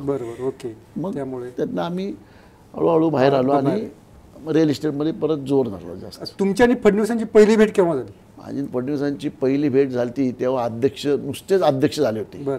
आणि गडकरी साहेबांनी आम्हाला दोघांना दिल्लीत बोलवलं होतं. दिल्लीमध्ये गडकरी साहेबांनी सांगितलं की संजय तू फडणवीसांबरोबर आजपासून काम करायचं. ते मुंडे मला काय माहीत नाही, तेव्हा मुंडे साहेब होते. तू ह्याच्यावर आजपासून काम करायचं. आणि मला गडकरी साहेबांनी जेव्हा मी लोकसभेला राज्यसभेला उभा होतो तेव्हा खूप मदत केली अच्छा. होती, निस्वार्थी मदत केली होती. भाजपचे जे आमदार होते त्यांनी माझ्या पाठीशी ठेवले होते. ओके. म्हणजे मला चांगलं आठवतं, सज्जन जिंदाल त्यांच्याकडे गेला होता की पक्षनिधी पाहिजे तो देतो, पण ते 10 आमदारांना मला सहकार्य सांगा. ते म्हणले असं काय होणार नाही, संजय काकडेंना मी शब्द दिला आहे. म्हणजे गडकरी साहेब इतके शब्दाला पक्की की मी एकदम चिल्लर आहे त्यांच्या पुढं त्यावेळेस. अच्छा. 12ला 14ला सज्जन जिंदाल सारख्या माणसाला त्यांनी नाही म्हटले. ओके. गडकरी इतके शब्दाला पक्के होते. मग त्यांनी मला घरी बोलवलं, तू म्हणले भाजपला पाठिंबा दे आणि तू देवेंद्र फडणवीसांबरोबर याच्या पुढे काम करायचं. तिथनं आमच्या लोकांची मैत्री. तेव्हा त्यांची फडणवीस यांच्याशी ओळखही नव्हती आणि काहीच ओळख नव्हती. आमची पहिली भेट होती. बरं. ओके. आधी एकदा जनरली भेट झाली होती. मनोज कोटक म्हणून माझा मित्र एक, कॉमन आता खासदार आहे तो नगरसेवक आणि गट नेता मुंबईचा. बरं. त्यांनी पण एकदा माझी मिटिंग करून दिली होती. पण आम्ही हाय हॅलोची मिटिंग झाली होती. पण गडकरी साहेबांची तिथं जेव्हा मिटिंग झाली आमची ठिकाणची दिल्लीमध्ये, ओके, तेव्हा आम्ही ठरवलं की बाबा एकामेकाशी म्हणजे गडकरींनी त्यांना माझा विश्वास दिला, ओके, गडकरी साहेबांनी फडणवीसांचा मला विश्वास दिला, आम्हाला एकामेकामध्ये कनेक्ट करून दिलं. तेव्हापासून आमची मैत्री झाली. म्हणजे ओके. पण 2017च्या महापालिका इलेक्शनला तुम्ही भाजपकडनं कार्यरत राहा हा निरोप फडणवीसांना तुम्हाला केव्हा मिळाला? आणि तो मला चांगलं आठवतंय की फडणवीस साहेबांजवळ कोणतरी समोर बसलं होतं. माझ्या माहितीप्रमाणे गणेश बिडकरच बसले होते. गणेश बिडकर बसलेला असताना समोर मला फडणवीस साहेब म्हणजे, नाना तुम्ही कुठं आहात? मी घरी होतो. मग म्हणजे तुम्ही वही पेन घ्या. बरं. म्हणलं का हो साहेब? मग मला त्यांनी 6 जणांची नावं दिली. मी ती 6 नावं लिहिली. ते म्हणले ह्यांना आपण पक्षात आणायचं आणि महानगरपालिका तुम्ही जिंकून द्यायची मला. म्हणलं साहेब हे 6 काय असे 60 जण आणतो मी. ओके. तुम्ही 6 जण दिले, मी 60 जण आणतो ना. हे 6 काय होते म्हणतो. मग आणायचंच तर पूर्ण झुकून देऊ आपण. बरं. मग आम्हाला तिथनं मला जबाबदारी दिली त्यांनी महानगरपालिकेची. आणि तिथून मग आमचा पक्षप्रवेश झाला, नियोजन ठरलं. कमिटीमध्ये मी भाजप पुरस्कृत असल्या कारणाने, खासदार असल्या कारणाने मला कमिटीमध्ये होतो मी. मग तिथं कमिटीमध्ये कुठल्या उमेदवाराला कुठं दिलं पाहिजे, कुठल्या उमेदवाराची किती ताकद आहे, स्वतःची किती ताकद आहे, मग सगळं झाल्यानंतर कुठल्या उमेदवाराला किती मतं कमी पडत आहेत, प्रत्येक प्रभाग वाईज त्याला निवडून येण्यासाठी किती मतं लागतात, भाजपची असतील, RSSची असतील, त्या व्यक्ती स्वतःची मतं असतील आणि मग ॲडिशनल किती मतं लागतात त्याला. हे सगळं आम्ही डे टू डे बघत मग त्या निवडणुकीला आम्ही म्हणजे तुम्ही या रूपाला आणलो. या रूपाला आले. मला एक आणखीन विचारायचं, जेव्हा तुम्ही निवडणुकीचा अंदाज देता तेव्हा तो अचूक ठरतो, तर तुमचं काय कॅल्क्युलेशन्स असतात त्याच्या पाठीमागे ते जरा सांगा ना. दोन गोष्टी असतात. जर का संपूर्ण महाराष्ट्राचं करायचं असेल तर तिथल्या जिल्हा लेवलच्या लोकांना, म्हणजे उमेदवाराच्या विरोधकांना, उमेदवाराच्या जवळच्या लोकांना आणि स्थानिक लोकांना विश्वास घेऊन त्यांना त्याची पात्रता किती आहे बाबा, पक्षाची पात्रता किती आहे, स्वतःची किती आहे, त्याला पाठिंबा देणाऱ्या लोकांची किती आहे, त्याचं कॅरेक्टर काय आहे, तो किती मतं खाऊ शकतो, किती घेऊ शकतो, सामदामदंड वापरून काय करू शकतो का, हा सगळा अंदाज बांधून. जसं पुण्याचं असेल तर पुण्याचं तर काय आपलं पुणे एवढं लोकसभा एवढं छोटी आहे. माझ्या घरापासून औंढा जायला 4-5 मिनटं लागतात. खाराडी हा कोपरा शेवटचा आहे, म्हणजे पुलगेटचा कोपरा शेवटचा आहे, इकडं तुमचं कर्वेनगर शेवटचं आहे, बाणेर बालेवाडीचा तो हायवे साधन हॉटेलचा तो हा एवढा. पुणे लोकसभा तर खूपच छोटा आहे. बरोबर. त्या पुणे लोकसभेमधले पण जवळजवळ बरेचशा एरिया ह्याच्यामध्ये नव्हता लोकसभेमध्ये. अच्छा. हडपसर नाही आहे, बरोबर, तुमचं कोंडवा नाही आहे. म्हणजे पुण्याचं करणं तर काय एवढं अवघड नव्हतं, काहीच अवघड नाही. ओके. आता जेव्हा कसब्याची निवडणूक झाली, थोडंसं कसब्याकडे येतो, तेव्हा तुम्हाला अंदाज आला होता दंगेकर निवडून येतील म्हणून? आम्हाला अंदाज म्हणजे जेव्हा पब्लिक त्याच्या बाजूने फिरायला लागलं तेव्हा मी सांगितलं पक्षाला की आपण इथं धोक्यामध्ये आहे आणि आपण धोक्यामध्ये आहे म्हणून आम्ही मग नंतर पूर्ण ताकद लावली. पण ती ताकद लावून पण काय झालं की आमचा फेज जो आहे तो चुकीचा होता. त्यामुळे तुमचं गणित सगळं. आणि दोघं जर तुम्ही तुलना केली दोघांची, रासने आणि दंगेकर, तर दंगेकर 20,000 प्लस आहेच. त्याच्या प्लसपणामुळे तो निवडून आला.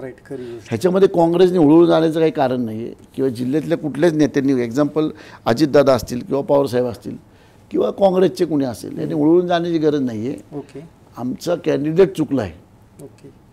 त्यामुळं आणि दंगेकर स्वतःचं 3 प्रभागांमध्ये वेगवेगळ्या, तो नगरसेवक आहे, तो कार्यकर्ता आहेच, खरंच कार्यकर्ता. आमच्याकडे पण असे खूप कार्यकर्ते आहेत. दंगेकर सारखे आमच्या पक्षात 25 कार्यकर्ते आहेत जे स्वतःच्या ताकदीवर आहेत, निवडून येऊ शकतात. एक जेव्हा महाविकास आघाडी सरकार सत्तेत आलं होतं आणि सगळी ती प्रक्रिया सुरू झाली होती आणि म्हणजे महाविकास आघाडी असं यायची होती, पण फडणवीस यांचं सरकार येणार नाही अशी चर्चा होती, तेव्हा तुम्ही सिलोरोग बंगल्यावर गेलेले होता आणि ते व्हिज्युअल्स फार फिरले होते की तुम्ही शरद पवार साहेबांना भेटला त्यांच्या बंगल्यावरती जाऊन, तेव्हा काय नक्की तुम्ही ते गुपित काय होतं का तेव्हा त्याचा? नाही, असं गुपित काही नव्हतं. मी माझ्या त्यावेळेस मी सांगितलं होतं, मी माझ्या पर्सनल कामालाच गेलो होतो. हो.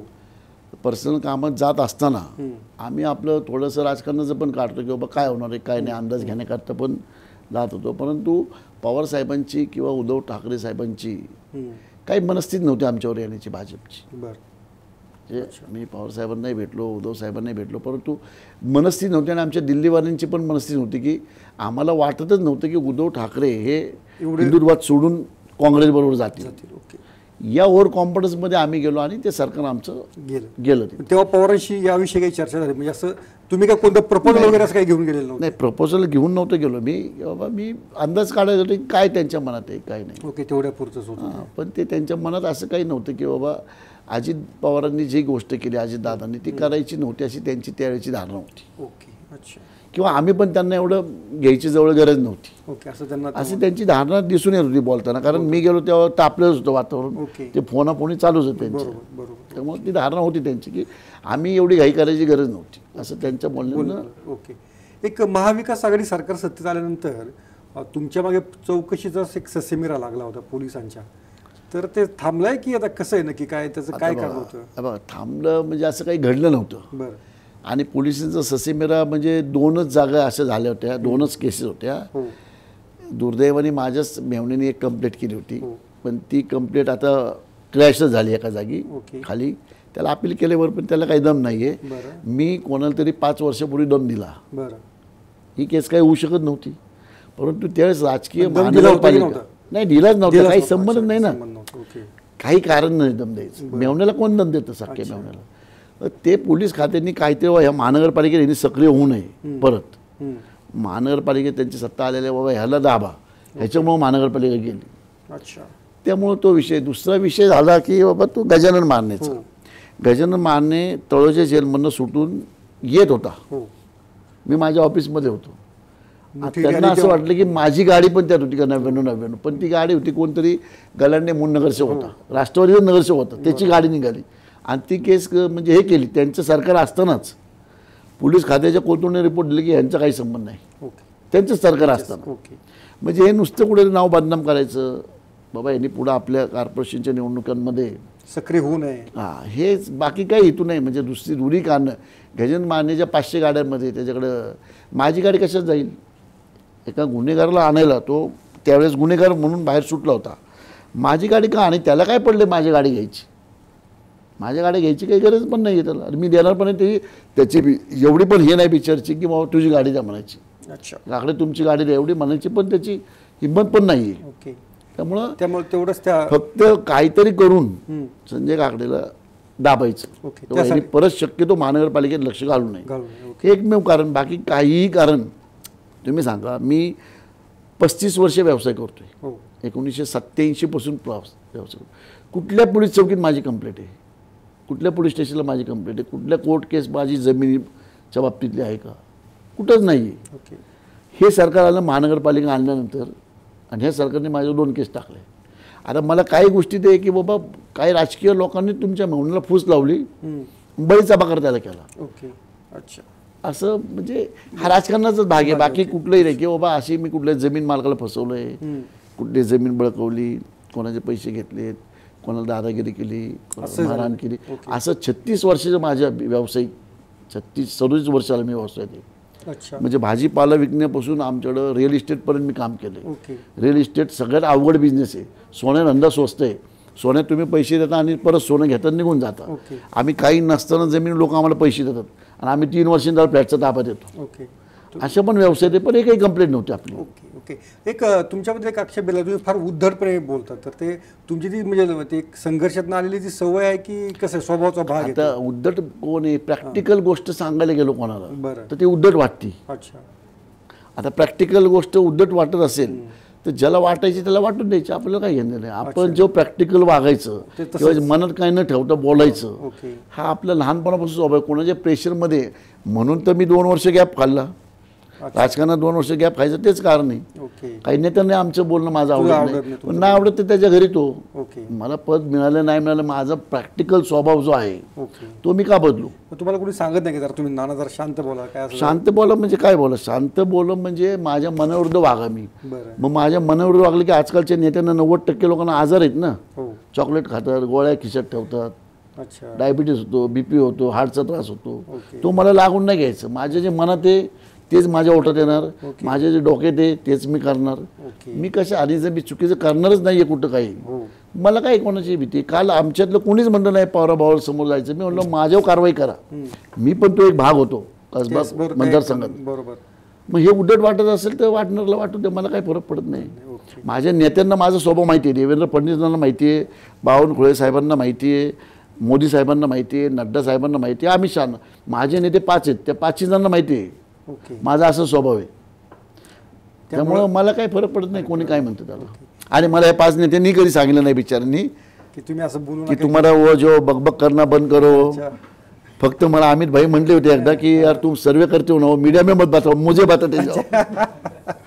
तेव्हा अमित भाई एकदाच बोलले. ओके ओके बाकी मला देवेंद्र फडणवीस कधी म्हटले नाहीत ओके. तुम्ही असं का की बोलता? बाबा त्यांना माहिती आहे खरं बोलतो मी, बरोबर. म्हणू पण शकत नाही की बाबा हे असं नको बोलू, कारण त्यांना माहिती आहे नाना म्हणजे आमची मैत्री खूप जीवाची आहे. बरं.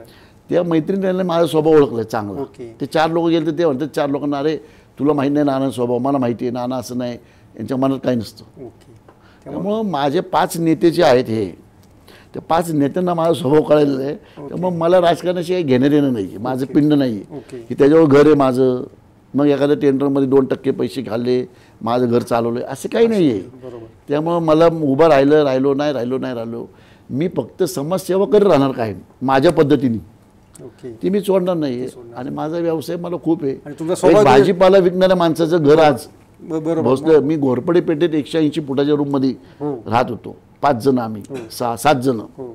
मी आमच्या आईवडिलांच्या सोप्या म्हणजे ते बेडरूमच्या खाली झोपायचो मी, पलंगाच्या खाली. अच्छा. अशा माणसाचं आज भोसले नगरला 25,000 फुटाचं घर आहे, डेक्कनसारख्या भागात 15,000 फुटाचं ऑफिस आहे, 3 टाउनशिप आहे. मग मला काय घेणं देणं कोणाचं? माझा स्वभाव ज्याजवळ पटतो त्या तो मला मॅच होतो, जो नाही पटणार लांब गेला, मला काही फरक पडत नाही. पडत नाही. तुमचं बेधडक स्वभाव असाच राहणार. कायम असंच ठेवणार होतं काय, स्वभाव बदलता येत नाही. मग तो सोंगाड्या म्हणतो माणूस त्याला की हा सोंगाड्या आहे. बरोबर. सोंगाड्या मला व्हायचंच नाही, काही कारण नाही सोंगाड्या व्हायचं. ओके. कसबा निवडणुकीच्या अनुषंगानेच एक प्रश्न होता. आता तुम्ही बोलताना मध्ये म्हणालात की बाबा आमचा फेस चुकला त्यामुळे कदाचित, पण सर त्याच्यामध्ये एक वारंवार असा प्रश्न उपस्थित होतोय की हे जे मतदान वगैरे झालंय तर की बाबा असं म्हटलं जातं की मतदारांची त्या मतदारसंघामध्ये नाराजी होती, किंवा आता हे जे सगळं मतदान आहे जे आता ते सगळं भाजपचं मतदान आता महाविकास आघाडीकडे शिफ्ट होत आहे, असाही एक मुद्दा उपस्थित होतोय. तर त्याबद्दल तुम्हाला नेमकं काय वाटतं सर? खरंच अशी परिस्थिती आहे का? असं बिलकुल नाही आहे. बघा, मतदान शिफ्ट झालं नाही आहे. तुम्ही मागच्या वेळेस पण आमचे जे बापट उमेदवार होते ते सगळ्यांशी मॅच करून घ्यायचे. म्हणजे मुस्लिम समाजाला मॅच करायचे, ते दलित समाजाला मॅच करायचे, शिवसेनेच्या खालच्या कार्यकर्त्यांची कामं करायचे, राष्ट्रवादीच्या खालच्या कार्यकर्त्यांची कामं करायची आणि भाजपची पारंपरिक मतं असायची. आता आम्हाला जो बसला झटका तो तुम्ही हे लक्षात नाही घेतलं की 2023च्या आणि 2019च्या निवडणुकांमध्ये, म्हणजे कालची निवडणूक आणि 2019ची निवडणूक जी झाली त्याच्यामध्ये 16,000 लोक शिफ्टिंग झाले. 2,76,000 जी मतं होती ती 292 होती त्यावेळेस, 91. कधी 2019च्या निवडणुकीत 16,600 लोक शिफ्ट झाली. त्यातली स्पष्ट मी सांगतो तुम्हाला जवळजवळ 13,000 ते 14,000 ब्राह्मण समाजाची शिफ्ट झाली. म्हणजे पारंपरिक, मी वाक्य वापरलं नाही पाहिजे ब्राह्मण, परंतु मला काही फरक पडत नाही, ती पारंपरिक भाजपची मतं होती. 2600 मतदान जे झालं ते शिफ्टिंग कुठे झाले? सिंहगड रोडला शिफ्ट झाले, ते शिफ्टिंग कुठे झाले? कोथरूडला शिफ्ट झाले, भुसारी कॉलनी शिफ्ट झाले, बुगावला शिफ्ट झाले, काही तुमच्या हडपसरला शिफ्ट झाले. अशी शिफ्टिंग पण ते मोठ्या प्रमाणात झालं आमचं. ते जवळजवळ 16,000 14,000 मतं आमची, ती 50% मतदान झालं तर 7,000 मतं तीच कमी झाली आमची. दुसरी गोष्ट, तुम्ही जसं म्हणता बापट साहेबांचा किल्ला राखला कसं? बापट साहेबांनी पहिल्यांदा निवडून आल्यानंतर त्यावेळेस कसबा खूप छोटा होता, भावानी पेठ नव्हतं त्याच्यामध्ये, काही नंतर भावानी पेठ नव्हतं, बऱ्याच गोष्टी नव्हत्या, शुक्रवार पेठ नव्हतं, कसबा होता. तेव्हा 1.25 लाख लोक होती लोकसंख्या. तेव्हा बापट साहेबांनी पहिल्यांदा निवडून आले तेव्हा बाले किल्ला आमचा खऱ्या अर्थाने तेव्हा होता. त्याच्यानंतर त्यांनी सर्व धर्मांच्या लोकांशी 5 वर्ष संधी मिळाली त्यांना काम करण्याची, सर्व धर्मांच्या लोकांची मिळून मिसळून घेतलं आणि आमचा आत्ताचा उमेदवार जो होता हा फक्त 15 पुरता मर्यादित होता. आणि दंगेकर 2 वेळा आमदारकी लढल्यामुळं MNSची मनसेची टीम त्याला वेगळी मिळाली होती. प्लस त्याला काँग्रेसची पारंपरिक 45,000 मतं, म्हणजे मला चांगलं आठवतं 2019ला कोणीही अरविंद शिंदेचं काम केलेलं नव्हतं, कोणीच. तरी 42,000 मतं होती त्याला, कोणी काम केलं होतं. ती 42,000 मतं त्याची स्वतःची मिळाली त्याला. राष्ट्रवादी काँग्रेसची 12,000 ते 15,000 मतं आहेत तिथं, शिवसेनेची 12,000 ते 15,000 मतं, तरी 70,000 मतं. दंगेकर स्वतःची 18,000-20,000 मतं आहेत. त्यामुळं तो शीट लागला आमचं. आणि आमचा उमेदवार दंगेकर एवढा स्ट्रॉंग नव्हता, हे आम्ही मान्य केलं. सगळ्यांनी स्वतः उमेदवारांनी आमच्या मान्य केलं की मी एवढा स्ट्रॉंग नाही. आमच्या उमेदवाराला आमदारकी पहिल्यांदाच लढली त्यांनी. आणि बापट साहेबांच्या आजारपणामुळं त्यांची टीम, आम्हाला माहीत नाही कुठली टीम होती, पण स्वतः बापट साहेबांचं अस्तित्व ह्या निवडणुकीमध्ये फोन पुरतंच होतं. ते फील्डला उतरले असते तर त्यांनी त्यांच्या जेव्हा मतदान, त्यांनी जेव्हा स्वतःचं काम ज्या पद्धतीने निवडणुकी हाताळायचे तसे हाताळले असते तर कदाचित आमचं शीट लागलं असतं. 2019 साली बारामती लोकसभेमध्ये तुम्ही खूप जोर लावला होता, तर काही कारणाने तुम्ही ती सीट जिंकू नाही शकला. तर आता पुन्हा तुमचे नवीन प्रदेशाध्यक्ष आहेत, त्यांनी नारा दिलाय A for Amethi, B for Baramati. तर तुम्हाला जर तिथून संधी भेटली तर तुम्ही. आमच्याकडं कसं होतं की त्यावेळेस पण आमच्याकडे चंद्रकांतदादा पाटील अध्यक्ष होते 19ला सुद्धा. आणि चंद्रकांतदादा म्हणले बारामतीच्या चौकात जाऊन गुलाल उधळणार. ते सगळे बारामतीकर घाबरले, कसं गुलाल उधळणार. प्रत्येक निवडणूक आली की आमचे प्रदेशाध्यक्ष या नात्याने 48 विधानसभा लोकसभाच्या प्रत्येक मतदारसंघाला आम्ही जाऊन सांगतो की हा एवढे आम्ही जिंकणार, तेवढे आम्ही जिंकणार. आता राहिला प्रश्न बारामतीचा. बारामतीमध्ये संमिश्र मतदान झालं, पूर्वीसारखं बारामती राहिलं नाही. आता तुम्हाला माहिती असेल 2014ची घ्या तुम्ही, 14चं कुठल्याही प्रकारचं चिन्ह नसताना जानकर 57,000 मतांनी पडला. आणि 14मध्ये आणि 24मध्ये या 10 वर्षामध्ये जवळजवळ 70,000 ते 80,000 मतदान, कदाचित 1,00,000 मतदान जे राष्ट्रवादी काँग्रेस किंवा काँग्रेस माइंडेड नसलेलं त्यांच्या लोकसभेत राहिले गेले. हडपसरच्या कोंडव्याच्या माध्यमातून घ्या, कात्रजच्या माध्यमातून घ्या, सिंहगड रोडच्या माध्यमातून घ्या, म्हणजे पूर्ण खडकवासल्या माध्यमातून घ्या, भोर साईट म्हणजे भोरचा काही भाग जो होतो आपला औंध, चांदणी चौक आणि भुगाव, औंध नाही चांदणी चौक, भुगाव, हिंजवडी हा भोरमध्ये येतो. असं 1,00,000 मतदानसंघ वाढलेली आहे. नीट नियोजन केलं. आता राष्ट्रवादी काँग्रेस आणि शरद पवारांचा जो करिश्मा आहे, फुल डे त्यांचं राजकारण आहे. आणि एक नाही 3 लोक आहेत, स्वतः दादा आहेत, अजितदादा, स्वतः सुप्रियाताई आहेत, स्वतः पवारसाहेब आहेत. हे 24 तास अवेलेबल असतात. मी माझ्या विरोधकांना पण, विरोधक तर काय राजकारणापुरते आहेत, परंतु त्यांचं कामच तेवढे. तसा उमेदवार जर आमच्या पक्षाने सांगितलं की तू इथंच काम कर, बारामती का बारामती, आत्ताच जर सांगितलं तर त्याला वर्ष 1.5 वर्ष मिळतं. मग ती निवडणूक चुरशीची होती. दिवशी 15 दिवस उठला हा उभं राहिला आणि जिंक बारामती, असं होत नसतं. त्यांचे गेले 50 वर्षाचं कष्ट आहे. आम्ही म्हणू शकत नाही की आम्ही जिंकू शकत नाही. नीट नियोजन केलं तर जिंकू शकतो, पण 50 वर्षाच्या कारकिर्दीत पवारसाहेबांनी पेरलेली लोक तोडायची इतकं सोपं नाही. पण आम्ही प्रयत्न करतोय. 57,000 मतं आलो आम्ही. ती जबाबदारी पक्षाने तुम्हाला दिली तर तुम्ही पार पाडाल का? मी मगाशी काय म्हटलं, पक्षाची जबाबदारी दिली ती पाडायची असती. आणि ती साहजिक राजकारणात जो असेल त्याला पार पाडावंच लागते. त्यामुळं पक्ष जेव्हा जे सांगाल, कारण माझं बारामती क्षेत्र नाही आहे. बारामती लोणावळ्यापासून ते इंदापूरची बॉर्डर म्हणजे सोलापूरची बॉर्डर, सोलापूरचा जिल्हा ते पनवेल जिल्हा, ह्याच्यामध्ये 300-350 किलोमीटरचं अंतर आहे. मी राहिला पुण्यामध्ये, मी 300 किलोमीटर काय पार करणार, करू शकत नाही.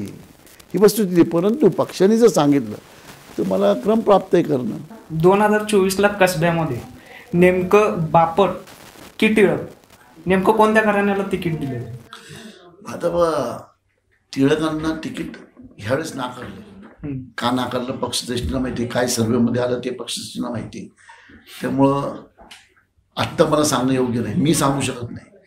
पक्षश्रेष्ठी दिल्ली ठरवतात कोणाला कुठं तिकीट द्यायचं. दिल्लीतनं ठरवून राज्यात येतं आणि बी फॉर्मवर सही कोणाची असती, बावनकुळे साहेबांची. माझी सही असती तर मी सही करून तो फॉर्म ठेवला असता आणि त्या दिवशी एखाद्याला दिला असतं किंवा आता तू फॉर्म भर. असं नाही आहे की आमच्याकडं उमेदवार नाही आहेत. दंगेकरांना हरवण्यासाठी आमच्याकडे कसब्यात उमेदवार असं नाही आहेत. 100% आहे. असं नाही की एक वलय असते, एक निवडणूक असते, एक लाट असते. 77ला इंदिरा गांधी पडली, त्याच्यानंतर परत निवडून आली ती. अटलजी एकदा पडले, परत निवडून आले. दंगेकर असं इतकं तर मोठं नाही आहे कोणी की ते पडू शकत नाही. सगळ्यांनी नियोजन पद्धतीने केलं तर आम्ही 24ला दंगेकरला पाडू शकतो. अजित पवारांची आणि तुमची जी मैत्री आहे ती नेमकी कोणाला खटकते? आता ते मलाच कळत नाही कोणाला खटकते. त्यांना खटकत नसेल कारण आम्ही मित्र आहोत. मला खटकत नाही कारण त्यांचे उपकार आहेत माझ्यावरती. म्हणजे पक्षाला खटकते अदरवाईज? बघा, मी माझ्यापर्यंत सांगतो, अजित पवारांची माझी मैत्री खूप स्वच्छ निर्मळ आहे. माझ्यावर त्यांचे उपकार आहेत, त्यामुळे वैयक्तिक मी त्यांना खूप मानतो. हे युद्ध आमचं असतं निवडणुकीपुरतं. निवडणूक असते, निवडणुकीपुरतं असतं ते. मी माझा धर्म सोडणार नाही, त्यांनी त्यांचा धर्म ते सोडूच शकत नाहीत कारण ते तर खानदानी राजकीय आहे. मी खानदानी राजकीय नाही. त्यामुळं आमच्या मैत्रीत कोणाला खटकलं नाही खटकलं मला काय. मला मध्ये मध्ये अशी पण वातावरण केलं होतं लोकांनी की देवेंद्र फडणवीसची नानांची पण वाद झाली. काहीच कारण नाही, माझं त्यांचं व्यवहार नाही, माझं त्यांचं काही नाही. बरं, मी काही त्यांचं कॉम्पिटिटर नाही, मी खूप छोटा आहे. ते कुठल्या आज स्टेजला आहेत ते सगळ्या जगाला माहिती. तरी लोकांनी अफवा उठवल्या होत्या. मग नंतर त्यांनीच मला ही निवडणुकीत जबाबदार ह्याला लोकांना कळलं, आले नाही बाबा हे तर एकामेकाचं काय पण ऐकतं. तसं आम्ही समोर मी अजित पवार बसलो तर मला खात्री अजित पवार मी सांगलो ते ऐकतील, ते सांगतील ते मी ऐकलं, हे मला आजही खात्री. त्यामुळं त्या टायमिंगचा असतो, आपापलं कर्म करत राहायचं. नाना, तुम्ही निवडणुकीच्या दरम्यान नगरसेवकांच्या मिटिंगा घेतल्या होत्या आणि त्यामध्ये म्हटलं होतं की प्रत्येक नगरसेवकांनी 5-5 हजारचं लीड द्या. प्लस देवेंद्र फडणवीस पण बोलले होते की 21 पैकी 16 आमदार नगरसेवक हे भाजपचे आहेत. तर त्यांना सांगितलं होतं की आत्ता तुम्ही लीड नाही दिलं तर 2024ला तुमचं तिकीट कन्फर्म नसणार आहे. तर ते सगळे 16 जे काही नगरसेवक आहेत ते गॅसवरती आहेत आणि तुम्ही पण तसाच काहीतरी मेसेज दिलेला आहे. तर त्यांच्या संदर्भात काय तुमची भूमिका असणार आहे? आता बघा, ह्या निवडणुकीला पहिलं तर नगरसेवक आमचा लीड न देण्याला जे जे कारणीभूत आहेत त्यांच्यावर 100% कारवाई होणार. त्या पात्रतेला तर ते त्यांना आम्ही सगळ्या गोष्टी पुरवून सुद्धा सगळे यंत्र साम्राज्य जे जे लागते निवडणुकीला त्या सगळ्या गोष्टी देऊन सुद्धा ते सक्सेस झाले नाहीत. आमची महानगरपालिकेची सत्ता होती, आमचा गटनेता होता, आमचा त्याबरोबर स्टँडिंग कमिटी चेअरमन 4 वर्ष होता. चेअरमनच्या माध्यमातून सगळ्यांची कामं झालीत. संपूर्ण जेवढे फंड पाहिजे तेवढे फंड दिले. तरी जर त्यांना काम करता नसाल असं तर नगरसेवकांपासून पालकमंत्र्यापर्यंत म्हणजे माझ्यापासून सगळ्यांवर कारवाई व्हावी अशी माझी इच्छा आहे. जे जे त्या गोष्टीला कारणीभूत आहेत त्या प्रत्येकावर कारवाई व्हावी. कारण हे 27 वर्षाचं बालेकिल्ल्याला शीन आमचं पडलं आहे. ठीक आहे, फेस आमचा राहून गेला, परंतु कर्तव्य नगरसेवकांचं म्हणतो ना, सगळीकडे फेस थोडे असतो. काही जागी असे पण निवडून आले ना लोक ज्यांचा फेस काहीच नाही पण आलेत निवडून. त्यामुळं प्रत्येक नगरसेवकांनी आपापल्या प्रभागामध्ये आम्ही पहिलं सर्वे करतो की कोण कुठं कमी पडला आहे, कुठला नगरसेवक कुठं कमी पडला आहे. हा एक कमिटी होणार याच्यावरती. एक कमिटी झाल्यानंतर त्याच्यावर अभ्यास होणार, कुणी किती लीड दिला आहे, मग तिथं लीड का पडला बाबा. हा एखादा नगरसेवक असं म्हणू शकतो की त्यांनी खूप प्रयत्न केलेत, जीव ओतलं आहे, पण आमचा फेस चुकीचा असल्यामुळं पण काही मतदान फिरतं. मग तिथं आमचा तो सर्वे येईल ना कामाला, किंवा मग आम्ही त्याला सोडून देऊ. ठीक आहे, तू काम केलं आहे, प्रामाणिक काम केलं आहे, फिरलं आहे, कष्ट केलं आहे, जीव ओतला आहे तुझा, मग त्या गोष्टीत अपवाद राहतील त्या गोष्टी. तर मागच्या इलेक्शनला जसं तुम्ही म्हटलं होतं की 92 नगरसेवक निवडून येतील वगैरे, तसं आता 2024ला तसं काही तुमचं प्लॅन आहे का? काय आकडा वगैरे तुम्ही आता जसं आहे, मागच्या वेळेस आहे ना गिरीश बापट पालकमंत्री होते आणि मला चांगला वाटतं, मी बोललो नाही पाहिजे मीडियामध्ये पण मला काही फरक पडत नाही. गिरीश बापटांनी कसब्यामध्ये त्यांचेच उमेदवार टाकले होते, सगळे उमेदवार त्यांचे टाकले होते. धीरज घाटे सोडला आणि रासने सोडला आणि गणेश बिरकर सोडला, हे 3 माणसं सोडली. सगळे त्यांनी म्हणजे मी एक नगरसेविका आहे सुनीता गलांडे का असंच काहीतरी नाव आहे, गडाळे मॅडम, त्यांना पण तिकीट दिलं नव्हतं, त्यांचे झाले. बाकी संपूर्ण शहरात पक्षांनी आम्ही जे सुचवलं होतं, मी स्वतः जे सुचवलं होतं त्याप्रमाणे तिकीटं बसवली होती. तसंच जर झालं ह्यावेळेस, आता कसं ह्या उमेदवाराच्या बाबतीतच आम्हाला काहीच माहिती नव्हतं, असंच काही झालं तर मी गॅरंटी घेऊ शकत नाही किती निवडून येतील. जेव्हा आपले तिकीटं डिक्लेअर होतात, जेव्हा आपल्या प्रतिस्पर्ध्यांचे पण तिकीटं डिक्लेअर होतात, तेव्हा तिथं कोण निवडून येईल हे कळतं. मी आत्ता म्हणणार मी 100 आणतो, 90 आणतो, 55, हे हवेतलं बोलणं झालं. हे बोलणं शक्यच नसतं. म्हणजे हे बोलणं हे निव्वळ पक्षाच्या नेत्यांना खुश करणं आणि स्वतःचं कॉन्फिडन्स विनाकारण वाढवणं हा असतो. जोपर्यंत माझी लढत कोणा मग बरोबर होती त्या प्रभागामध्ये, तोपर्यंत कसं म्हणू शकतो मी कोण निवडून येईल? तिथं कॅपेबल उमेदवार पाहिजे, त्याची स्वतःची मतं पाहिजे, त्याची यंत्रणा पाहिजे, आमच्या पक्षाची मतं पाहिजे. प्रभाग आता 3चा होतो का 4चा होतो काहीच माहीत नाही. हे सगळ्या गोष्टी उमेदवारावर अवलंबून असतात. महानगरपालिकेमध्ये निवडणूक ही 100% फेसवर असते आणि फेस आम्ही जर चांगला दिला, ताकदवर दिला, ते स्वतःची कॅपेबिलिटी असेल, ते स्वतःची मतं असतील, ते स्वतःचं काम असेल, तर नक्कीच आम्ही सत्ता एक हाती ठेवायला आम्हाला अडचण नाही आहे. परंतु जोपर्यंत आमचे उमेदवार नुसतं डिक्लेअर होऊन उपयोग नाही ना, समोरचे पण झाले पाहिजेत. सगळे प्रभाग फायनल व्हायचे, उमेदवार फायनल व्हायचे, समोरचे जे उमेदवार फायनल होते तेव्हा आकडा सांगू शकतो. आत्ता आकडे सांगणं आमचे सगळे लोक सांगतात 100 आणू, महानगरपालिका आणू, सगळं ते बोगम झालं. म्हणजे हवेतल्या ढगात गोळ्या सोडल्यासारखं झालं. बरं ते तिघं एकत्र लढतायत का? ते तिघं एकत्र लढल्यानंतर बंडखोरी किती होती? आमचे उमेदवार योग्य पसतायत का? हे सगळ्या गोष्टी खूप अजून त्याला खूप लांब आहेत त्या गोष्टी. नगरसेवकाचे म्हणजे कार्यकाळ संपून आता बराच कालावधी गेलेला, बरेच नगरसेवक आता चलबिचल झाले, खर्च कधी करायचा किंवा काय त्यांना पुढचं नियोजन काहीच करता येत नाही. तर आता ह्या इलेक्शनमुळं, कसब्याच्या इलेक्शनमुळं आणि मागे जे झालेले पोटनिवडणूक अंधेरी असेल किंवा इतर, तर आता ही सगळेजण असे चर्चा आहे की आमदारकी आणि खासदारकीचे इलेक्शन झाल्यानंतर कॉर्पोरेशनचे इलेक्शन होणार आहे. तर ते तुमचं काय त्याच्या संदर्भात उरलं? नाही बघा, आमदारकीची निवडणूकला अजून 18-19 महिने आहेत. लोकसभेच्या निवडणुकीला 13 महिने आहेत. मला वाटत नाही की 13 महिने अजून लांबवण्याचं काहीच कारण नाही. 13 महिने लांबलं असं मला वाटत नाही. माझ्या माहितीप्रमाणे किंवा माझ्या अंदाजाप्रमाणे मे एंड किंवा जून फर्स्ट वीकला ही निवडणूक होतील. खूपच लांबल्या तर दिवाळीला नक्की होतील. तर या ठिकाणी संजय नाना काकडे आलेले होते. त्यांनी सर्व प्रश्नांना अतिशय त्यांच्या बेधडक स्टाईलने उत्तरं सगळे दिलेली आहेत. तर नाना, तुम्ही असंच यापुढे येत राहा आणि लेट्सअपची आपला हा जो संवाद आहे तो नेहमीच कायम ठेवू. Yes, thank you. तुम्ही आम्हाला बोलवलं आणि काही चुकीचे प्रश्न उतरले पण त्याला योग्य उत्तर दिले असं मला वाटतं. मी प्रश्न बरोबर होते. प्रश्न बरोबर होते. तर ते हरकत नाही. नानांचा असा स्वभाव आहे, बेधडक जे मनात आहे ते बोलण्याचा. तर नाना, तुम्ही या ठिकाणाला त्याबद्दल मनापासून थँक्यू.